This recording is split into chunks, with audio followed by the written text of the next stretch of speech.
प्रकाश sir, जिस तरीके से अडानी जी पहले से घिरे हुए हैं अमेरिका के दबाव में, अब अडानी जी, अब अंबानी जी भी दिख रहे हैं। भाई ट्रंप ने कहा है कि तेल का कारोबार रूस से बंद करिए, हमारे साथ करिए। वो अंबानी जी जो फायदा ले रहे थे रूस से सस्ते तेल का, एक तो उस पर रोक लग जाएगी। दूसरा, अनंत अंबानी के स्वामित्व वाला जो वंतारा है, जहां पर प्रधानमंत्री जी जाकर के शेरों के साथ फोटो खिंचा रहे थे, अब दक्षिण अफ्रीका ने उस पर बड़ी चिंता जताई है, साथ ही साथ स्वतंत्र रूप से जांच कराए जाने की मांग कर रही है। इसके अलावा तमाम जो इससे संबंधित संस्थाएं हैं, स्वयंसेवी संस्थाएं हैं, उन्होंने भी एक एक करके आवाज बुलंद करना शुरू कर दिया है। क्या अडानी साहब के बाद अब अंबानी जी भी फंसते हुए दिख रहे हैं? राम भाई, बात देखिए ऐसी है। आज के घड़ी में जो ठोस भूमिका या प्रिंसिपल के ऊपर खड़े रहने का साहस कौन कर सकता है, मुझे बताइए। वही आदमी करेगा जिसके हाथ खाली है, फ्री है, और जो कहां दबे, जिसकी उंगलियां कहां दबी नहीं है। आप जैसे पॉलिटिकल आदमी का भी देखिए, पॉलिटिकल लोग, जैसे मैंने कल मेरे एक कोई चैनल में मैंने बोला था, एक चर्चा में भाग ले रहा था, तो कि देखिए ऐसा है कि बीजेपी से पंगा कांग्रेस में से कौन लोग लेंगे।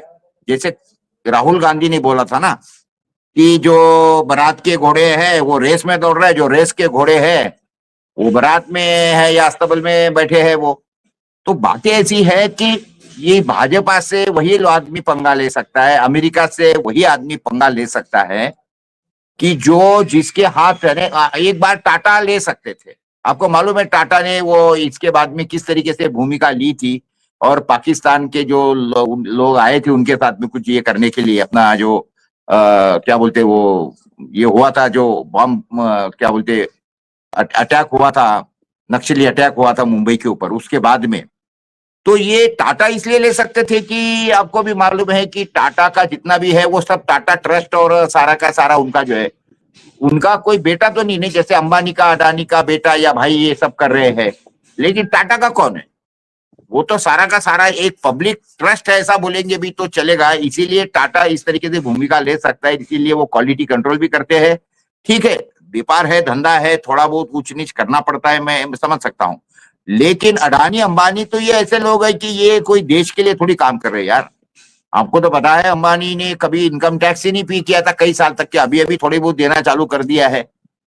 तो बातें ऐसी है कि अभी अमेरिका ने जो भी निर्बंध लगाए हैं या जिस तरीके से है, नेचुरली इनके लिए तो धंधा मेन है। कोई मोदी या शाह ये थोड़ी है, उनको तो अपना कारोबार चलाना है। उनको भी पता है कि इनका राज अभी चल रहा है, और वैसे भी एंटी इनकम्बेंसी में कोई हालत में 2028 में 2029 में तो ये दोनों रहने वाले नहीं है 100%। ये काले पत्थर की सफेद लकीर है।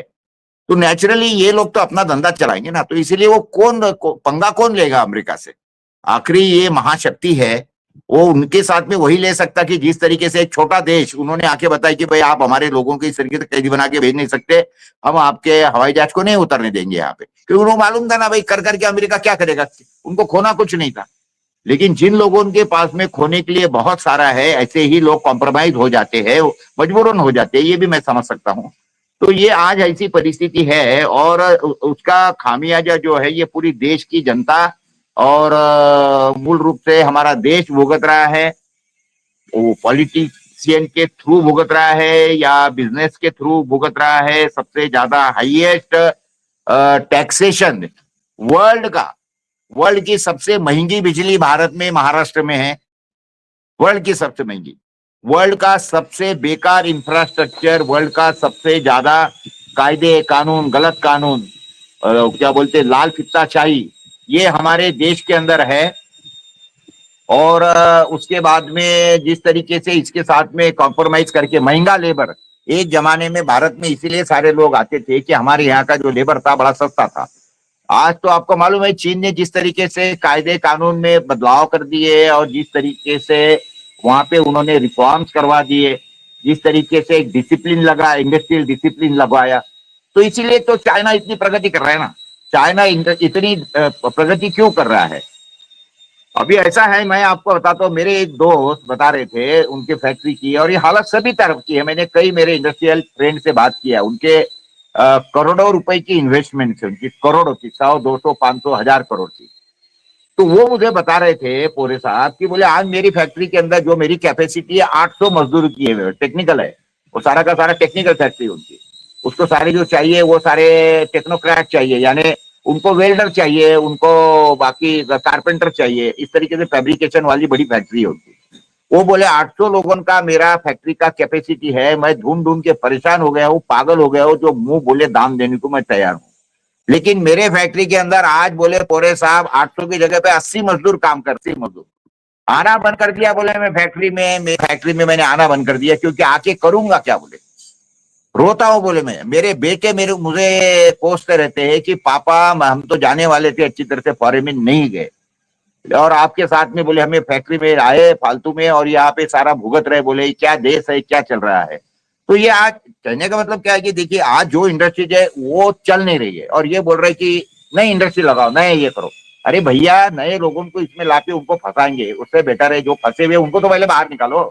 उनकी ऑलरेडी इंडस्ट्री लगी है, उनकी क्या दिक्कतें हैं वो आप देखिए तो आपको पता लगेगा। लेकिन वो हमारे देश के आदरणीय मोदी जी को, शाह जी को करना नहीं है, क्योंकि उनसे इनको कुछ मिलने वाला नहीं है। इनको तो मिलेगा कब, कोई एक नया इंडस्ट्री आएगा, वो बोलेंगे मैं इतना इन्वेस्टमेंट करता हूँ, फिर उसके बाद में उनको जमीन देने के इसमें पैसे खाएंगे, उसको लाइसेंस परमिट देने में पैसे खाएंगे, उसको और भी कोई रियायतें देने में पैसे खाएंगे।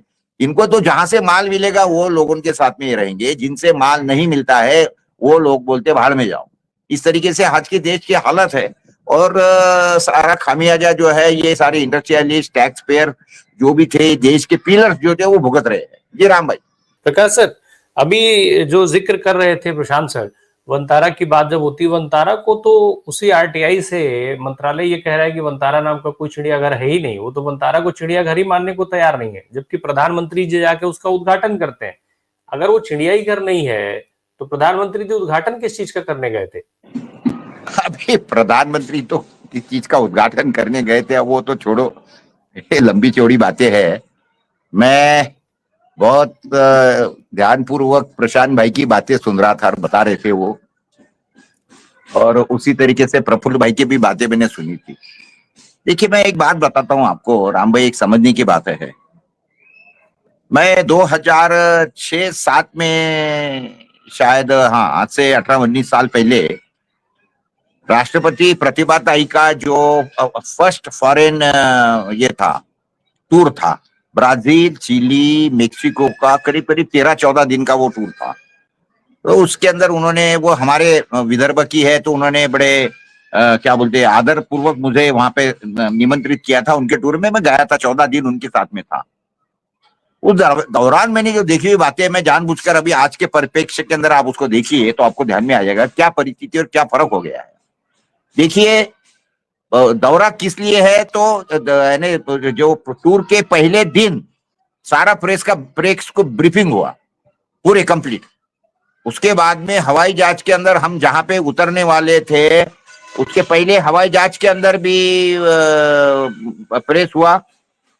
वहां पर जाने के बाद में पूरा का पूरा वहां पर प्रेस हुआ। उसके बाद में वहां पे जो भी डिप्लोमेट्स को या प्रेसिडेंट को, जो भी कंट्री के लोगों को मिलना रहता था रोज का, वो होने के बाद में पीसी होती थी हवाई जहाज के अंदर। वहां से जैसे निकले हम या नहीं निकले हैं तो वहां के वहां होती थी।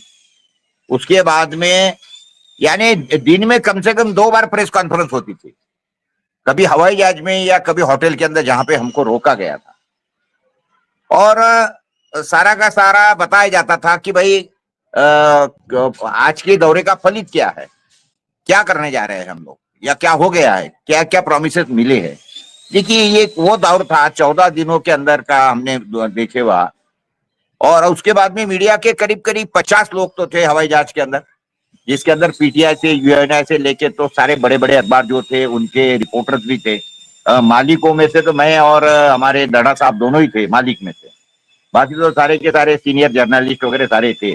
तो कहने का मतलब ऐसा है कि ये एक जमाने का ये परिपक्व है। और आज के जमाने में तो अभी आपको तो मालूम है, ये प्रेस को कुछ समझते नहीं है शायद, उनको लगता है कि सारे हलकट और नालायक लोग हैं, इनको क्या मिलना है, इनको क्या बताने, सारे गधे हैं ये। तो इसीलिए ना ही कोई पीसी होती है, ना पहले ना बाद में, 14 साल में ना प्राइम मिनिस्टर ने कभी पीसी लिया है। और इसीलिए उनको लगता है कि ये सारे बेवकूफ है, इसलिए जो बड़े बड़े लोग हैं हमारे क्या बोलते हैं उसको, जो फिल्म एक्टर है उनको देते हैं, और वो उनको पूछते हैं कि भाई आम कैसे काट के खाते हैं, क्या करते हैं, वो सारी बातें हैं। तो कहने का मतलब आज के घड़ी के अंदर जो कुछ परिप्रेक्ष्य बदल गया है, जो ये मीडिया के तरफ देखने का जो इनका एंगल है वो बदल गया है। और इसके अंदर अभी क्या तो बोलेंगे उसके ऊपर कि प्रधानमंत्री ने भी दौरा किस लिए किया और क्या इनका उद्देश्य था, ये अभी मैं यही बोलूंगा। जिस तरीके से बाकी के पॉलिटिकल लोग बोलते हैं कि भाई ये उनका सवाल है, आप उनको ही पूछिए।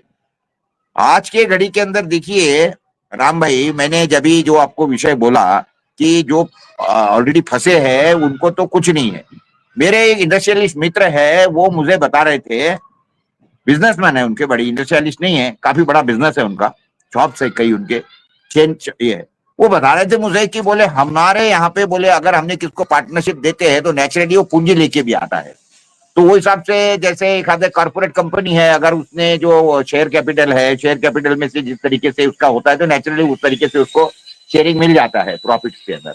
या एक आधा अगर क्या बोलते हैं उसको, पार्टनरशिप फर्म है समझ लो, तो उसके अंदर भी समझ लो आदमी जो आए हैं तो वो हिसाब से 50% या 25% चार पार्टनर है तो वो आ जाते हैं, उस हिसाब से पूंजी लेके आते हैं। आज के घड़ी में बोले एक हमारे यहाँ पे परिस्थिति ऐसी बोले कि एक सरकार है जिनके लिए बोले हम फ्री में काम करते हैं। आज हमारे यहाँ पे अगर हम कोई नौकर को रखते हैं तो उसको पगार देनी पड़ती और वो तब जाके हमारा काम करता है, काम करेगा जरूरी भी नहीं है।